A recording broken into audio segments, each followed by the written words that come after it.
Bueno, mis queridos hermanos y hermanas, hemos llegado a nuestra última presentación. Todas las cosas buenas en esta tierra van a terminar, pero pronto viene el Señor Jesús y todas las cosas buenas nunca van a terminar. Amén. Gloria a Dios. Y por eso estamos aquí, para saber cómo prepararnos un poco mejor para lo que va a venir. Porque va a haber un tiempo de angustia cual no se ha visto jamás en la historia del planeta, dice la Sagrada Escritura. Y vamos a necesitar una fe inquebrantable para pasar por ese periodo. Antes de continuar y terminar el material sobre Apocalipsis 17, queremos pedir la bendición del Señor. Así que vamos a inclinar nuestros rostros para implorar su presencia. Padre, hemos sentido tu presencia en la primera parte de este estudio de Apocalipsis 17. No es una profecía fácil de entender, pero tú has estado con nosotros y nos has dado entendimiento. Te pedimos que al completar este estudio, la segunda parte, que tu Espíritu Santo nos acompañe por medio del ministerio de tus ángeles. Y que podamos comprender esta profecía para poderla compartir con un mundo que anda completamente confundido. Te damos gracias por estar con nosotros y por contestar nuestra oración, porque te lo pedimos en el nombre de Jesús. Amén. Pero vamos a aprovechar el tiempo y comenzamos debajo de la cita que acabamos de leer de J.N. Andrews, donde J.N. Andrews dice que las tres bestias de Apocalipsis 12, 13 y 17 representan el mismo poder en tres diferentes etapas. Roma pagana, Roma papal durante los 1260 años y Roma papal en el tiempo del fin, cuando la herida mortal sea curada. Es decir, representan tres etapas de Roma. Ahora, ustedes notarán, comenzando aquí, que las 7 cabezas del dragón son también 7 montes. Si ustedes leen el capítulo, dice que las 7 cabezas son 7 montes. Ahora, ¿cómo es que cabezas pueden ser montes? Es una pregunta muy importante. En el lenguaje simbólico de las profecías, las montañas representan reinos, no reyes individuales. No hay ejemplos en la Biblia donde un monte represente un rey, pero montes sí representan reinos. Recuerda, por ejemplo, Daniel 2, donde dice que la roca se tornó una gran montaña, que es el reino eterno de Cristo Jesús. Es decir, que montañas representan reinos. En Jeremías 51 también habla de Babilonia como un monte que es echado en el mar, un monte encendido que es echado en el mar. Es decir, en la Biblia montes no representan individuos, reyes individuales, sino que representan reinos que se han levantado. Ese es un dato muy importante. Así que cuando vemos estas 7 cabezas en Apocalipsis 17, representa 7 reinos consecutivos que han gobernado desde los días de Babilonia hasta que el papado se cure de su herida mortal. Ahora, necesitamos entender la naturaleza de esta bestia escarlata de Apocalipsis 17. En realidad es un dragón. La descripción es claramente de un dragón. Y vamos a seguir muy estrictamente lo que tenemos aquí, la descripción de la forma como los antiguos entendían el asunto de dragones, porque es vital para comprender esta profecía. En las culturas precientíficas del Medio Oriente, la gente creía que las montañas eran cabezas de una serpiente o un gran dragón acuático. Según su perspectiva del mundo, las montañas, que son cabezas también de un dragón, escupían aguas, y estas aguas bajaban por la ladera de la montaña para formar un río tortuoso, que se concebía como el cuerpo del dragón o de la serpiente. Visto desde arriba, el río tortuoso parecía ser el cuerpo torcido de una serpiente o de un dragón. Cuando el río crecía y salía de su cauce, se concebía que al río le habían salido alas. Ahora, usted dice, ¿qué concepto tan exótico? Es la mitología antigua. O sea, no es real esto, es una mitología antigua. Ahora, en Isaías 8, 7 y 8, se usa ese simbolismo. Sennacherib está invadiendo la tierra de Judá y se está comparando con el río Éufrates, que está inundando. Y entonces habla del Éufrates, que está inundando tanto a Judá que extiende sus alas. El río extiende sus alas, es decir, el río se está inundando. Ahora, continuando, de este concepto depende el trasfondo de Apocalipsis 17. Y esto se deja ver porque la profecía dice que los 7 montes son también 7 ¿qué? 7 cabezas. ¿Han oído hablar de que las montañas son las cabeceras de los ríos? Interesante que se use esa terminología. Y hablamos de un cuerpo de agua, ¿verdad que sí? Hay cierto remanente de esta forma de pensar aún en la terminología que nosotros usamos. Es decir, las cabezas son montañas y las montañas o las cabezas escupen agua y entonces el agua baja por la ladera de la montaña, llega al valle y entonces es un río tortuoso que parece ser el cuerpo de un dragón o el cuerpo de una bestia. Ahora, es de mucha importancia recordar que Apocalipsis 12, 15 y 16 y el capítulo 17, 15 y el versículo 9 y 15 tiene como trasfondo este simbolismo antiguo.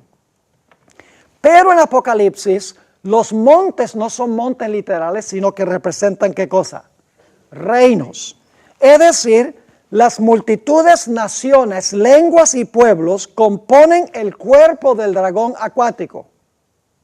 ¿Están entendiendo la perspectiva? Por esto es que la profecía describe la ramera como sentada sobre una ¿qué? Una bestia bermeja. Pero ¿qué es el cuerpo de la bestia bermeja?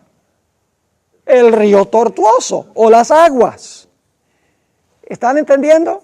Es decir, el cuerpo del dragón son las aguas. Por eso dice que está sentado sobre una bestia bermeja, pero está sentada sobre las aguas. Porque las aguas son el cuerpo tortuoso de este dragón. Y las cabezas son las montañas de donde viene el agua para formar el cuerpo del dragón. Ojalá estén entendiendo. Es decir, las aguas y el cuerpo de la bestia escarlata son intercambiables. El dragón o las aguas son de color escarlata. ¿Por qué es que el río y las montañas son de color escarlata? Porque están llenas de ¿qué? ¿Qué hace el río? ¿Qué está haciendo el río? Está persiguiendo. Está llena de la sangre de los santos y de los mártires de Jesús. Ahora, también es importante, en la página 95, también es importante recordar que mientras las cabezas o montes están echando aguas, el dragón está vivo. Mientras la cabeza está echando agua, el dragón está vivo, tiene el cuerpo, ¿verdad? Cuando las cabezas o los montes dejan de echar aguas, el dragón está muerto. Así es que la bestia o el dragón están vivos cuando la ramera puede usar la cabeza para perseguir al pueblo de Dios. Dicho de otra manera, cuando la ramera les ordena a los reyes que digan a sus súbditos que persigan al pueblo de Dios, la bestia o el dragón están vivos. Por el otro lado, cuando los poderes civiles se mantienen separados de la iglesia y le imponen a la ramera, le impiden a la ramera que se les monte encima, el dragón perseguidor está muerto. ¿Les queda claro el concepto? Yo tengo todo un documento de 20 páginas investigando las fuentes antiguas arqueológicas sobre los conceptos que tenían los antiguos de dragones cósmicos. Ahora, hay 3 bestias que tienen 7 cabezas cada una. No son 21 reinos. Son los mismos 7 reinos, pero en diferentes etapas. El dragón de Apocalipsis 12 se ve ¿a dónde? En el cielo. La bestia de Apocalipsis 13 se levanta ¿de dónde? Del mar. Y la bestia bermeja de Apocalipsis 17 se levanta ¿de dónde? Del abismo. Se levantan en 3 lugares distintos. Se levanta la primera bestia, la que quiere matar al niño, en el cielo, porque la batalla entre Cristo y Satanás es una batalla celestial. La bestia del mar es el papado, se levanta donde hay muchas muchedumbres. ¿Y por qué razón la bestia de Apocalipsis 17 se levanta del abismo? Eso todavía tenemos que estudiarlo. Ahora, lo que quiero que sepan es que hay una conexión clara entre Apocalipsis 12, 13 y 17. No podemos separar el 17 del 12 y el 13. Porque el capítulo 17 es la culminación del capítulo 13 y del capítulo 12. Ahora, ustedes tienen un cuadro aquí de todos los paralelos entre Apocalipsis 12, 13 y 17. Hay muchos paralelos entre esos capítulos que demuestra que deben conectarse. Ahora, queremos preguntar, ¿por qué razón es que esta bestia se levanta del abismo? ¿Qué representa el abismo? El abismo es la esfera de los muertos. Es el lugar donde están los muertos, el abismo. ¿Recuerdan, por ejemplo, en Apocalipsis 20 que Satanás es amarrado en el abismo? ¿Qué pasa con todos sus seguidores? Todos sus seguidores están ¿qué? Muertos. El abismo se identifica con la muerte. En Romanos 10 y el versículo 7 encontramos donde se habla en cuanto a la muerte y la resurrección de Cristo, y dice lo siguiente: ¿o quién descenderá al abismo? Y luego explica, esto es para volver a traer a Cristo de los muertos. Entonces, cuando Cristo murió, simbólicamente fue ¿a dónde? Al abismo. Significa entonces que este dragón de Apocalipsis 17 se está levantando del abismo. ¿Y por qué se están levantando del abismo esta bestia? Debe ser que estuvo ¿qué? Que estuvo muerta. Y ahora está ¿qué? Y ahora está hablando de la etapa cuando esta bestia se va a despertar o se va a resucitar. ¿Tiene eso alguna relación con Apocalipsis 13? Claramente tiene una relación con Apocalipsis el capítulo 13. Ahora, las 7 cabezas dice que representan 7 reyes. Pero la palabra reyes en las profecías se usa intercambiablemente con la palabra reinos. En realidad las 7 cabezas no son 7 reyes, son 7 reinos. Y en la Biblia se usan intercambiablemente. Por ejemplo, en Daniel el capítulo 2, dice, cuando se da la interpretación, a Nabucodonosor se dice, tú eres aquella cabeza de oro. Entonces la cabeza representa solo a Nabucodonosor. No, en realidad Nabucodonosor es el rey del reino. Es decir, las cabezas no son individuos, reyes, sino son reinos sobre los cuales gobiernan individuos. Ahora, algunas personas han pensado que debemos incluir a Egipto y a Siria en la lista de cabezas. Y dicen que Egipto, porque Egipto persiguió al pueblo de Israel, y dicen que Asiria, porque Asiria también persiguió a Israel y lo llevó cautivo cuando destruyó a Samaria. Entonces, las 7 cabezas, según esta interpretación, serían Egipto, Asiria, Babilonia, Medo-Persia, Grecia, Roma imperial, Roma papal y Roma papal resucitada, que sería la 8ª. Pero el problema es que no hay 8 cabezas. Ustedes leen Apocalipsis 17, solo hay 7 cabezas. Pero la 7ª cuenta como si fuera una 8ª. Eso es lo importante. Ahora, el problema con esta interpretación de incluir a Egipto y a Siria como 2 de las cabezas es que esos 2 reinos no aparecen en ninguno de los otros bosquejos proféticos. No aparecen en Daniel 2, no aparecen en Apocalipsis 12, no aparecen en Apocalipsis el capítulo 13, no aparecen en Daniel el capítulo 11, no aparecen en ningún otro pasaje profético. Los demás pasajes proféticos siempre empiezan con ¿cuál reino? Siempre empiezan con Babilonia. Ahora, algunos han especulado, estamos tratando ahora con las especulaciones, algunos han especulado que las 7 cabezas representan 7 papas que han reinado desde el año 1929. Aquí tengo una lista de los papas que han reinado desde 1929. Tenemos a Pío XI, desde 1922 a 1939. Tenemos a Pío XII, desde 1939 a 1958. Tenemos a Juan XXIII, desde 1958 a 1963.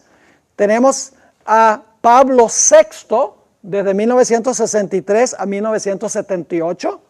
Tenemos a Juan Pablo I, quien gobernó solo unos días en el año 1978. Y según esta perspectiva, como Apocalipsis 17 dice, 5 han caído. Uno es, entonces cuando estaba vivo Juan Pablo II, decían, los 5 que han caído son los que gobernaron desde 1929 hasta Juan Pablo II, y el que es Juan Pablo II, cuando estaba vivo Juan Pablo II. Decían que la cabeza que aún no ha venido, que reinará por corto tiempo, sería el Papa Benedicto XVI. ¿Sí me están siguiendo o no? Sí, sí. Quien ocupó el trono a partir del año 2005, cuando Juan Pablo II murió. Pero luego Benedicto renunció el trono papal el 28 de febrero del año 2013. Esto significa que el Papa Francisco I es el 8º Papa desde el año 1929. Entonces algunos dicen, ve, Francisco I es el último Papa porque es el 8º. Ahora vamos a analizarlo. Algunos eruditos han sugerido que Francisco I es el 8º que menciona Apocalipsis 17:11. El problema con esta interpretación es que la profecía afirma que el 8º tiene que ser de los 7 anteriores. Y Francisco I no es de los 7 anteriores. Tendría que ser uno de los que gobernó antes. Es decir, el Papa número 8 tendría que ser uno de los que gobernó entre el año 1929 y el año 2013. Y no es así. Ahora, antes de ascender Francisco I al trono, algunos especularon, y esta es una especulación medio rara, de que un demonio disfrazado de Juan Pablo II ascendería al trono papal y se presentaría como el 8º, que es de los 7. ¿Han oído esa especulación? Según este panorama, el Papa después de Benedicto XVI tendría que haber sido un demonio personificando a Juan Pablo II. Claro, pues este sería de los 7 anteriores. Ahora escuchen. Los que presentaron con tanta certeza esta especulación ya se comprobaron falsos profetas, pues el 8º no fue un demonio, sino Francisco I. Toda esta especulación era atractiva mientras Juan Pablo II gobernaba y Benedicto XVI. Pero al pasar estos 2 papas a la historia, toda la especulación se comprobó falsa. Esto demuestra, hermanos y hermanas, el grave peligro de buscar cumplimientos proféticos en personas específicas, que la Biblia no da. Ahora, hay serios problemas con toda esta especulación. En primer lugar, corre peligro de fijar fechas para el desencadenamiento de los eventos finales. Elena White nos ha advertido repetidas veces que no debemos fijar fechas para los eventos que van a ocurrir en el tiempo del fin. Ahora escúcheme, si Francisco I es el último papa, eso es prácticamente como fijar una fecha. Pero la Biblia no hace eso. La hermana White dice, no debemos especular en cuanto a ese tipo de cosas. En segundo lugar, y este es muy importante, estas especulaciones e interpretaciones desvinculan la profecía de Apocalipsis 17 de las otras líneas proféticas de Daniel 2, Daniel 7 y Apocalipsis 12 y 13. Desconecta Apocalipsis 17 de las otras bestias que tienen 7 cabezas. Como ya hemos visto, estos capítulos cubren los mismos temas y se deben estudiar juntos. Elena White claramente, y esto es muy importante, Elena White claramente vinculó las profecías de Apocalipsis 12, 13 y 17 y por lo tanto se deben estudiar juntos. Fíjense cómo la hermana White conectó 12, 13 y 17 en esta cita. Se encuentra en Manuscript Releases, tomo 17, página 18, yo traduje todas estas citas. Dice la hermana White, Dios le ha advertido a su pueblo en cuanto a los peligros que les esperan. Juan contempló aquello que ocurrirá en los postreros días y vio a un pueblo que obrará para contrariar a Dios.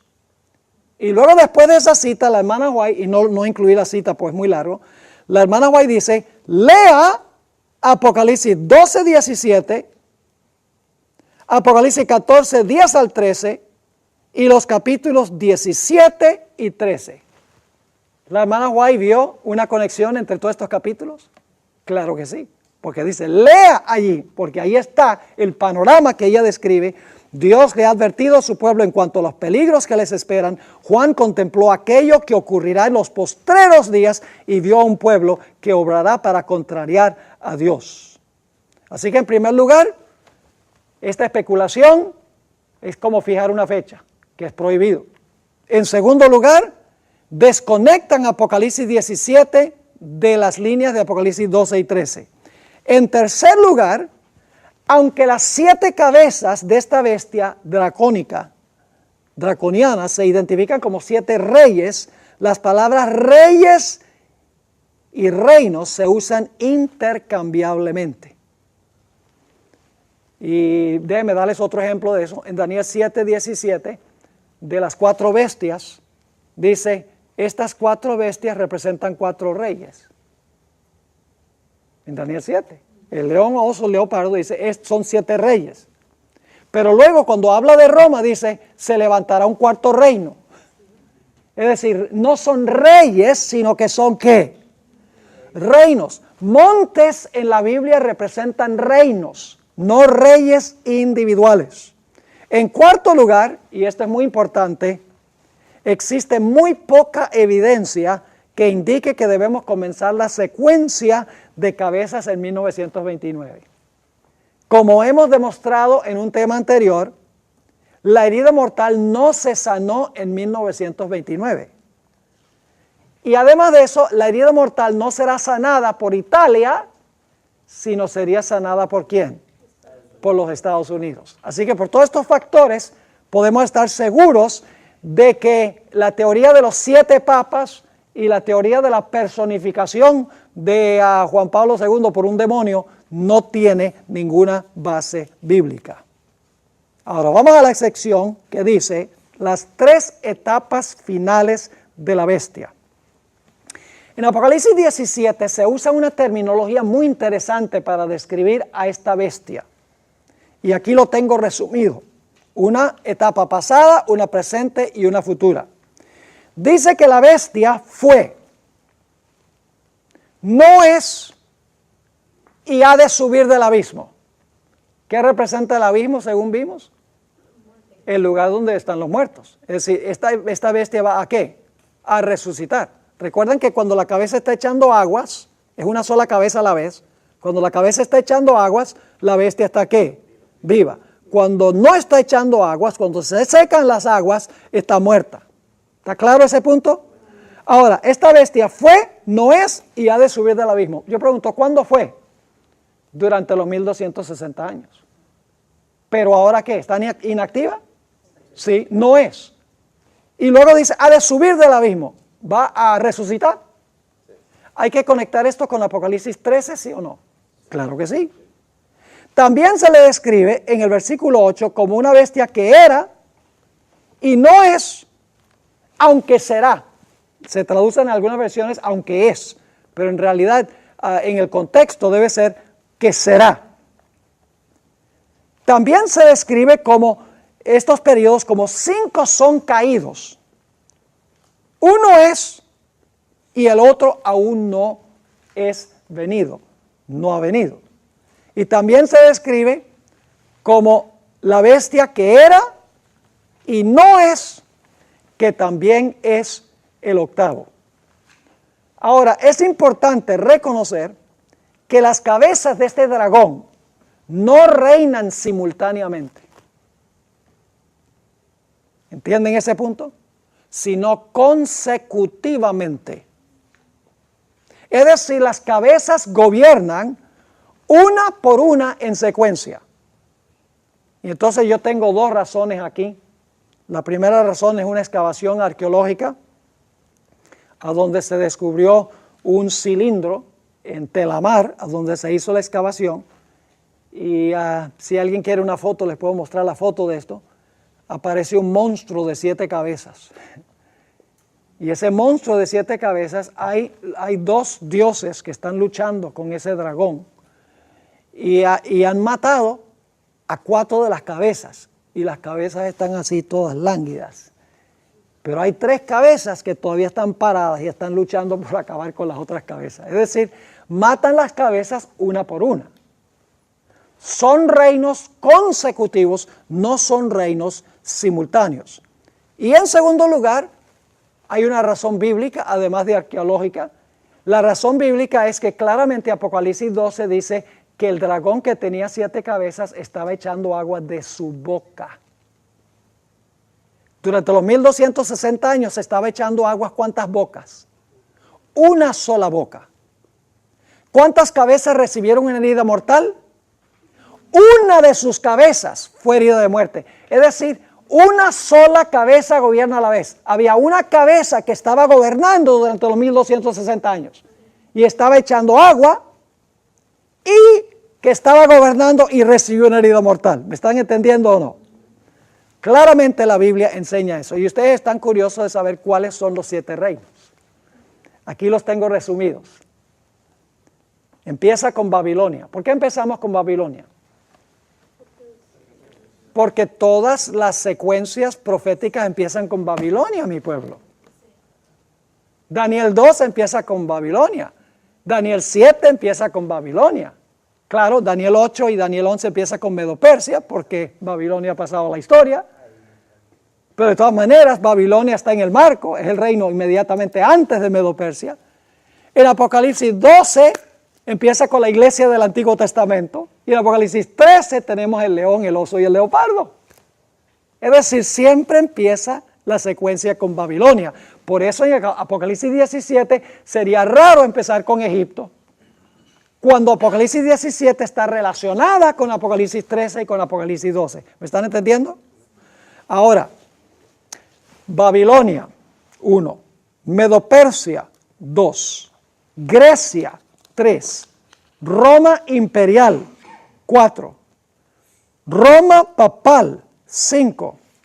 El poder civil de los Estados Unidos. ¿Vimos que los Estados Unidos es otro reino?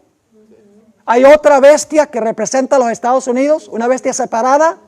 Claro que sí. Sería el 6º.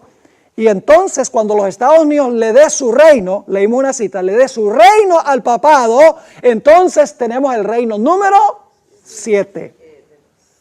Se notará en esta interpretación que las 3 últimas cabezas de la bestia escarlata están relacionadas ¿con qué? Con Roma. Y aún la última, la otra cabeza, en realidad son 4, porque la cabeza que representa a los Estados Unidos también se identifica con Roma, porque habla como un dragón. Pero surge la pregunta, ¿por qué es necesario aplicarle todas estas cabezas a Roma?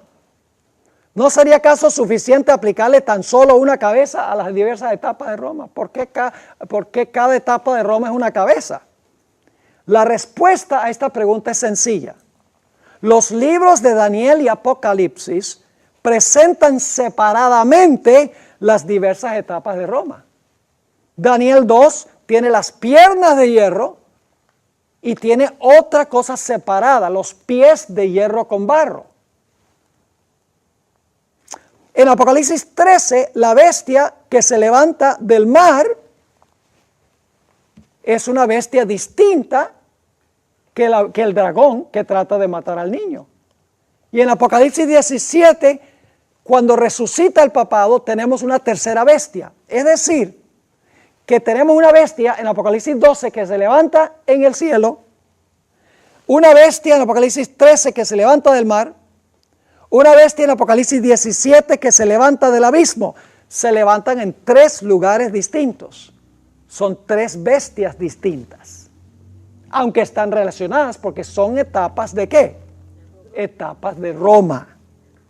Ahora, quiero leerles esta cita de la hermana White, donde ella claramente muestra que esta es la interpretación correcta.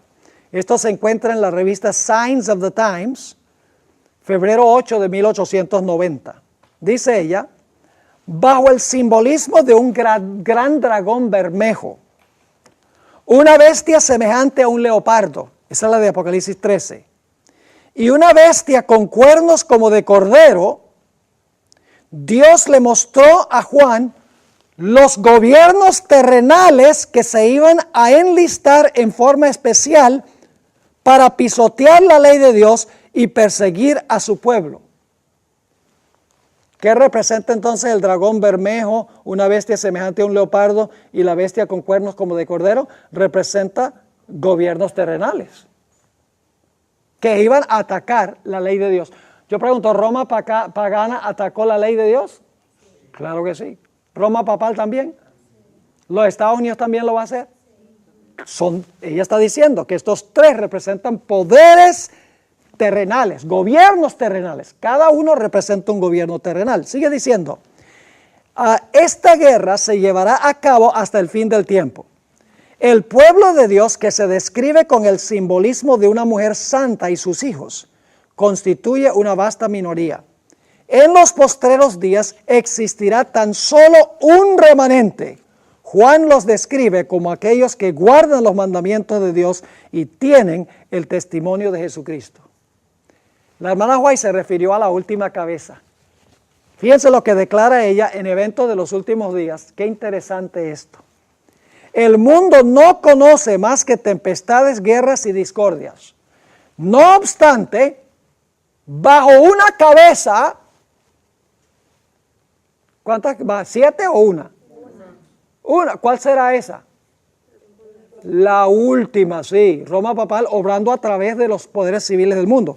Dice, no obstante, bajo una cabeza, el poder papal, el pueblo se unirá para oponerse a Dios en la persona de sus testigos. Esta unión es cimentada por el gran apóstata.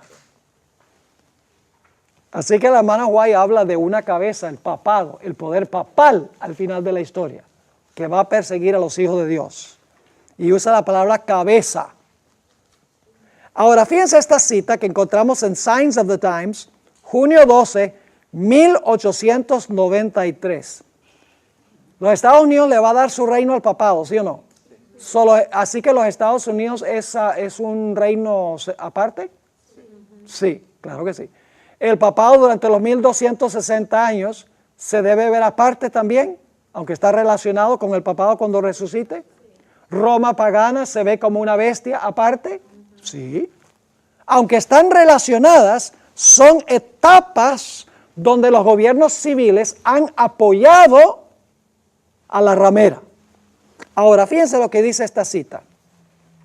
Cuando la tierra que el Señor levantó para darle refugio a su pueblo, para que pudieran adorarle conforme a los dictados de sus propias conciencias, la tierra sobre la cual Dios ha colocado por largos años el escudo de la omnipotencia, la tierra que Dios ha favorecido haciéndola depositaria de la religión pura de Cristo. Cuando dicha tierra, por medio de sus legisladores, fíjense, a través del gobierno, ¿verdad? La iglesia a través del gobierno, repudia los principios del protestantismo y apoye la apostasía romana. ¿Quién está apoyando la apostasía romana? El poder civil, ¿verdad? Y apoya la apostasía romana, que procuró alterar la ley de Dios, entonces se revelará la obra final del hombre de pecado. Escuchen, los protestantes le brindarán toda su influencia y apoyo al papado. ¿A quién le va a dar el reino en los Estados Unidos? Al poder papal, exactamente. Por un acto nacional. ¿Qué es un acto nacional? Es un acto del Congreso. Impondrán la observancia del falso sábado y le darán vida y vigor. ¿Qué significa eso? Le dan vida y vigor. Usted no le puede dar vida y vigor a algo que ya tiene vida y vigor. ¿Por qué no tiene vida y vigor? Porque tiene una herida mortal. Le darán vida y vigor a la fe corrupta de Roma, y así revivirán su tiranía y su opresión de la conciencia. Entonces será tiempo para que Dios obre con poder, con gran poder, para vindicar su verdad. Y debo decirles, no hay una octava cabeza. Ustedes pueden contar en Apocalipsis 17, no hay una octava. No tengo tiempo de entrar en esto porque el reloj avanza rápidamente, pero hay un libro muy interesante que se llama La mujer y la bestia en Apocalipsis 17, escrita por un autor que se llama Lewis Weir, donde él hace un análisis del número 8 en la Escritura y demuestra que el número 8 siempre está relacionado con la resurrección y nueva vida. Es otra evidencia de que esta bestia, la séptima cabeza, que es en realidad de las 7, significa que una de las 7 está resucitando. ¿Me están entendiendo lo que estoy diciendo? Ahora, no vamos a hablar de las alas porque este dragón no tiene alas, pero vamos un momento, bueno, sí hablemos un momentico de eso. Vamos a Isaías, el capítulo 8, para que ustedes vean este concepto exótico del dragón en la antigüedad. Isaías, el capítulo 8, 7 y 8, está hablando de la invasión de Sennacherib a la ciudad de Jerusalén, a Judá. Y dice aquí en Isaías 8, 7 y 8, fíjense que se le compara a este rey con sus ejércitos, con el río Éufrates que está inundando. Y está inundando tanto que el río extiende sus alas. Es un río con alas, porque es un dragón con alas. Dice, he aquí por tanto que el Señor hace subir sobre ellos aguas de los ríos, impetuosas y muchas. Esto es al rey de Asiria con todo su poder, el cual subirá sobre todos sus ríos y pasará sobre todas sus riberas. Es decir, se está inundando, ¿verdad? Y pasando hasta Judá, inundará y pasará adelante y llegará hasta la garganta. ¿Y qué va a hacer el río? Y extendiendo sus alas, llenará la anchura de tu tierra, oh Emanuel. Ahora hablemos un poco de los 10 cuernos, los 10 cuernos. A veces cuando los evangelistas pintan estas bestias de Apocalipsis 12, 13 y 17, específicamente la de capítulo 17 queremos referirnos ahora, lo que hacen es ponen 3 cuernos en una cabeza y ponen otros 2 cuernos en otra cabeza y ponen un cuerno en otra y 3 en otra. Distribuyen los cuernos entre las 7 cabezas. Pero en realidad los 10 cuernos no están divididos entre todas las cabezas. Los 10 cuernos están en la cabeza donde gobierna el dragón de Apocalipsis 12, están los 10 cuernos. Cuando domina la bestia de Apocalipsis 13, los 10 cuernos están en esa cabeza. Y la bestia de Apocalipsis 17, cuando resucita el papado, los 10 cuernos están en esa cabeza. Es decir, los 10 cuernos están siempre en una sola cabeza. Los 10 cuernos, en otras palabras, son reyes o reinos que gobiernan simultáneamente. No son consecutivos, sino que son simultáneos. Ahora vamos a examinar esto. Los 10 cuernos que se hallan sobre la cabeza del dragón de Apocalipsis 12, sobre la cabeza de la bestia de Apocalipsis 13 y sobre la cabeza de la bestia escarlata de Apocalipsis 17, en realidad no son consecutivos, sino que son simultáneos y contemporáneos. El texto deja muy en claro que todos los 10 cuernos, cuando reciban su reino, reinarán simultáneamente en la séptima cabeza, cuando la bestia resucite de su herida mortal. Ahora, los 10 cuernos representan 10 reyes. Los 10 reyes representan a los reyes de la tierra y de todo el mundo. Voy a detenerme un momentico allí. En Apocalipsis 17 habla de 10 cuernos que tienen la séptima cabeza, y esos 10 cuernos representan 10 reyes o representan 10 reinos.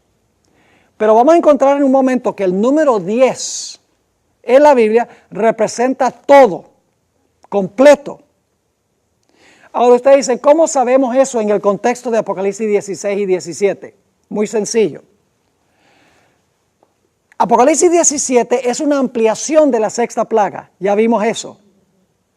Ahora, ¿saben que la sexta plaga en Apocalipsis 16, 14, si van conmigo un momentico allí, van a ver lo que representan los 10 cuernos?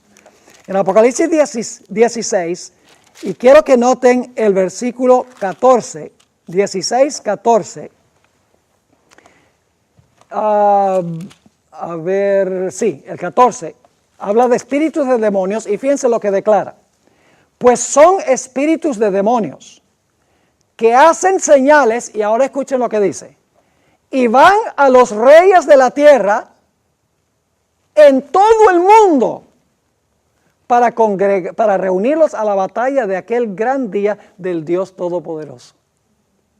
¿Qué representan entonces los 10 cuernos? Cuando uno compara Apocalipsis 17 con Apocalipsis 16, representa los reyes de la tierra y de ¿qué? Los reyes de la tierra y de todo el mundo. Y gobiernan simultáneamente, no consecutivamente. Están en la séptima cabeza. Representa todos los reyes del mundo se van a unir en esa cabeza. ¿Dirigidos por quién? Por la ramera que está sentada y está manejando a esta bestia. Ahora, el número 10, ustedes tienen varias referencias aquí, les voy a mencionar solamente algunas referencias.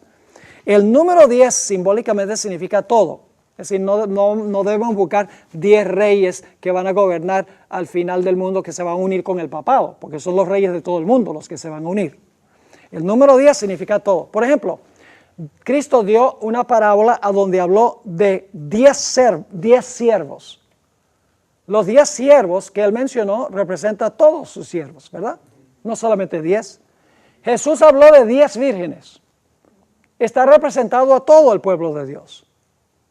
Nosotros devolvemos el diezmo como señal de que todo le pertenece a Dios. Los jóvenes fueron hallados 10 veces mejores que los otros de Babilonia. ¿Ustedes creen que tenía un metro para ver si eran 10 veces más altos y 10 veces más saludables? No, 10 significa que eran completamente ¿qué? Más saludables que los demás.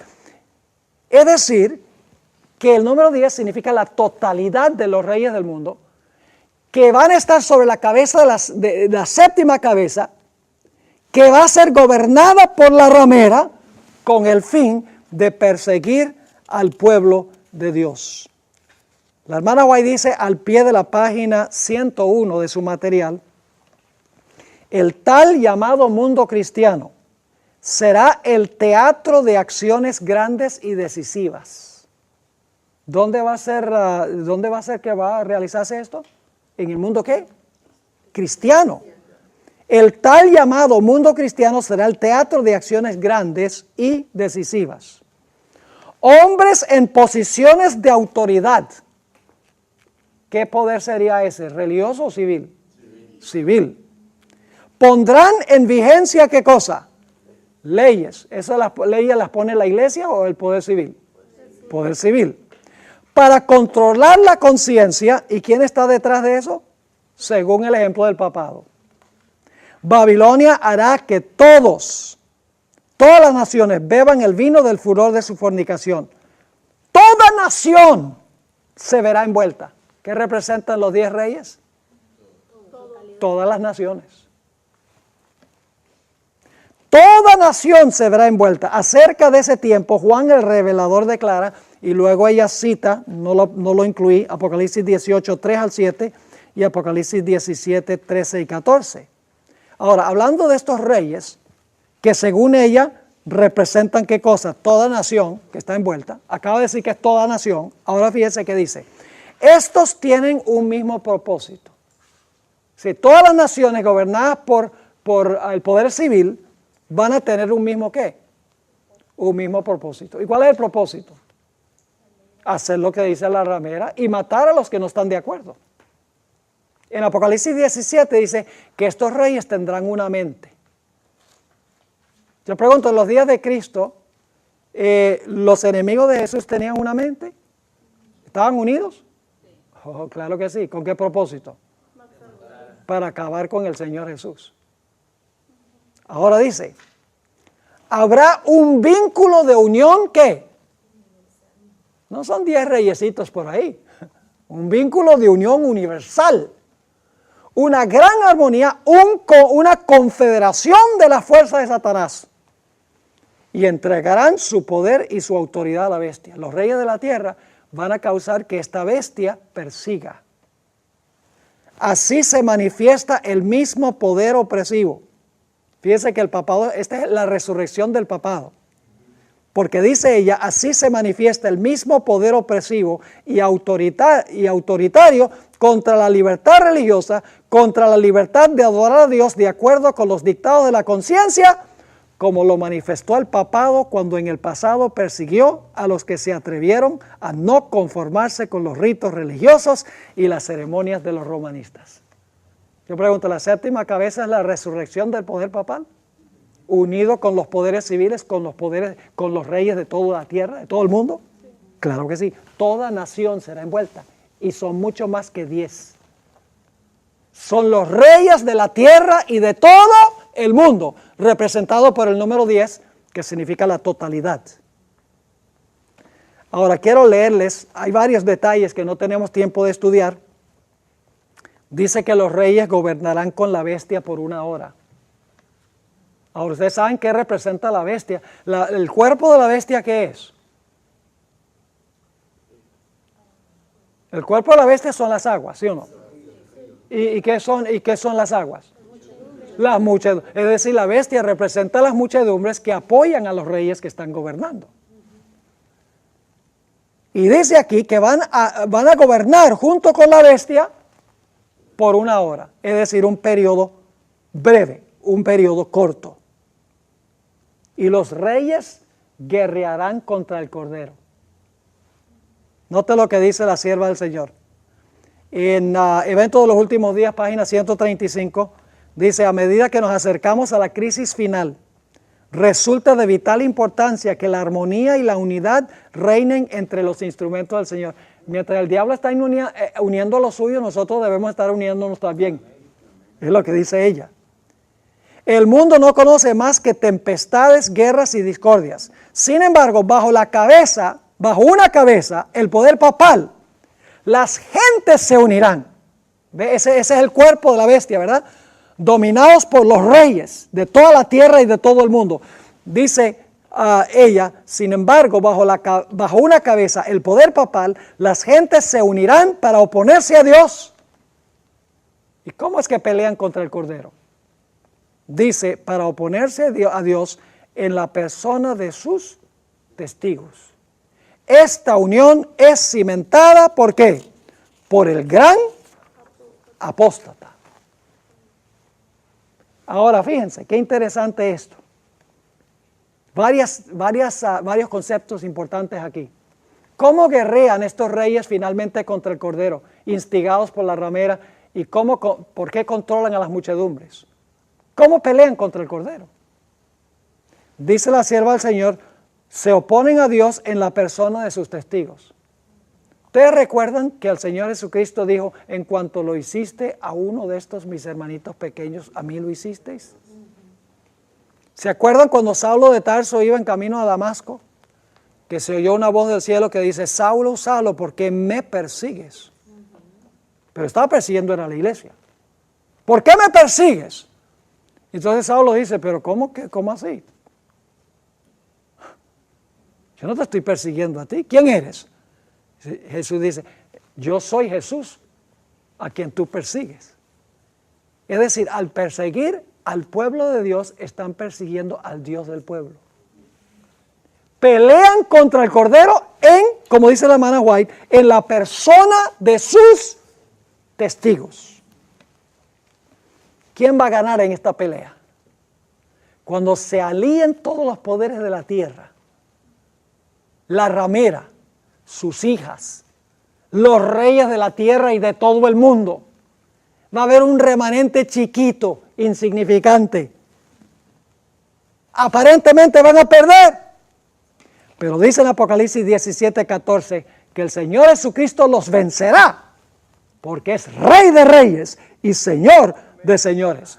Y los que están con Él, que son sus seguidores, son llamados, elegidos y fieles. Y finalmente a esta ramera que está sentada sobre las aguas, que la cabeza, número 7, está escupiendo para formar el cuerpo del dragón, y ella está dominando la cabeza y dominando a los reyes, y está sentada sobre las aguas. Va a llegar el momento en que las aguas y los reyes se le van a volcar en contra. Déjenme leerles la última cita, porque nos quedan solo 5 minutos. La viejita lo entendió. Cada vez que leo el Espíritu Profecía, más me maravillo, les digo. La iglesia no sabe la bendición que está perdiendo al no leer el Espíritu Profecía.